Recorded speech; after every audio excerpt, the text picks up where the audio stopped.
Ẹ kú dédé àsìkò gbogbo bí tẹ́ ti ń gbọ́ mi lé lóko tàbí lẹ́yìn òde, ẹ jẹ́ kí a gbàdúrà. Ọlọ́run ayérayé, a gbé yín ga, Ọlọ́run bàbá wa, olùṣẹ́gun fún wa, Ọlọ́run ajagun ṣẹ́gun, a gbé ọ̀gá, Ọlọ́run àánú wa ní gbogbo ọ̀nà. Tẹ́ tún jẹ́ ká rí ọjọ́ ìṣẹ́gun mìíràn nínú oṣù ìkẹwàá, ìyẹn oṣù ìlọ́po oore ọ̀fẹ́. Ògo ni fún orúkọ yín. Rọ́tà ìwọlé ìwọlé ní kó ṣe ayé àtọkùn wa ní rere, kó má ṣe lòdì sí wa ní ọjọ́ ìdájọ́. Torí tí a gbàdúrà lórúkọ Jésù Kristi Olúwa wa, àmín àmín ní orúkọ Jésù. Ìwé ọ̀run ṣíṣí tí a ti ọwọ́ olùṣọ́ àgùntàn Enoch Adeboye kọ ẹni ọjọ́ ìṣẹ́gun ọjọ́ 15 oṣù kẹwàá. Àkòrí tí a gbéyẹ̀wò lẹ́ni sọ wípé ọgbọ́n.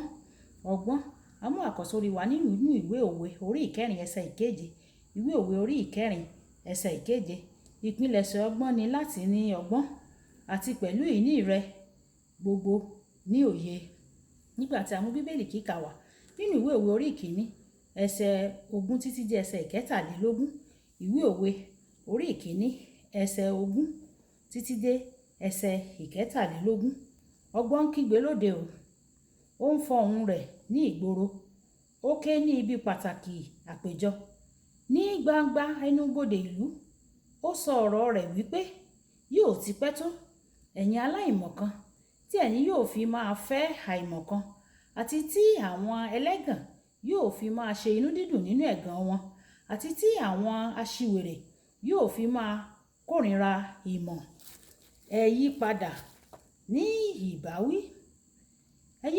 ìbáwí mi, kíyèsí, èmi ò dá ẹ̀mí mi sínú yín o, èmi ò sì fi ọ̀rọ̀ mi hàn fún yín. Wáyé ẹ tẹ́tí bẹ̀rẹ̀ jẹ́ láti gbọ́ ohun tí olùṣọ́ àgùntàn Enoch Adeboye ní fún wa ní èní ọjọ́ ìṣẹ́gun. Àkọ́sórí wa tòní wípé nínú ohun gbogbo gbọ́dọ̀ ní ọgbọ́n. Ní ọ̀nà mìíràn, ọgbọ́n ni ohun tó ṣe pàtàkì, tó ṣe kókó jù tí o ní láti ní. Ní ìyàlẹ́nu bíbélì kíkà wa fún tòní, ó sọ fún wa wípé ọgbọ́n ń kígbe ní ìgboro, ọgbọ́n ń kígbe lóde, ó ń fọ ohùn rẹ̀ ní ìgboro. Ìwé òwe orí ìkíní ẹsẹ̀ 20. Ó ṣe ni láàánú pé ọ̀pọ̀lọpọ̀ àwọn ènìyàn kì í kíyèsí igbe ọgbọ́n o, wọn kò sì ní ohun tí wọ́n fẹ́ fi ṣe. Àwọn ènìyàn tí kì í gbọ́ igbe ọgbọ́n máa ń padà jìyà àtúbọ̀tán ìwà aṣiwèrè wọn. Ó sì lè ti pẹ́ jù fún wọn nígbà tí wọ́n bá fi máa mọ̀. Fún àwọn ènìyàn tí yóò fi ààyè sílẹ̀ fún ọgbọ́n láti wọ inú wọn, tí wọ́n á jẹ́ kí ọgbọ́n kí ó kọ́ wọn, irú àwọn náà máa ń rí ìbùkún gbà o. Ó dá mi lójú wípé ó béèrè lọ́wọ́ ara rẹ̀, báwo ni mo ṣe lè ní ọgbọ́n?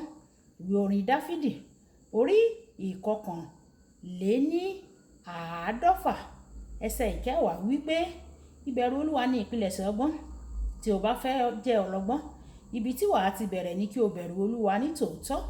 Òwe orí 16 ẹsẹ̀ 6 wípé nípa ìbẹ̀rù Olúwa ènìyàn á máa kúrò nínú ibi.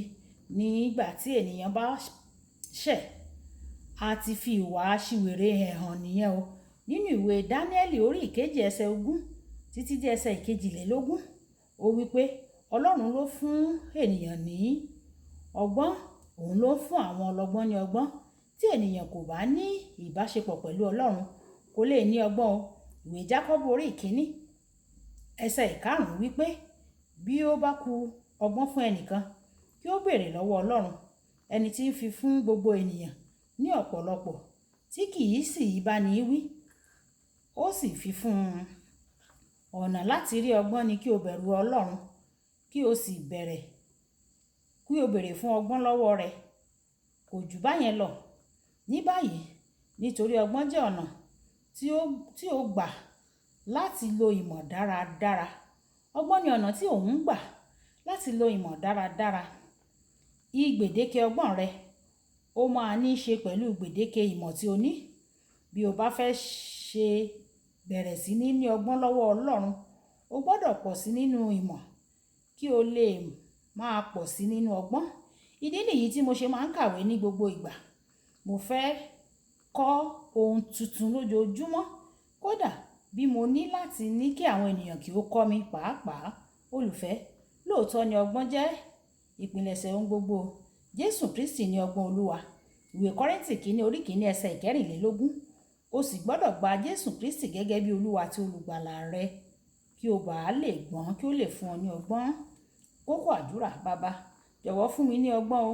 Ẹ jẹ́ á sọ pé bàbá mi, Olúwa yọ̀ǹda ọgbọ́n fún mi. Ọgbọ́n tí mo nílò láti gbé inú ayé yìí, láti ṣe àṣeyọrí, láti ṣe rere, láti lo àlùyọ àti láti bá ọ jọba ní ìjọba rẹ.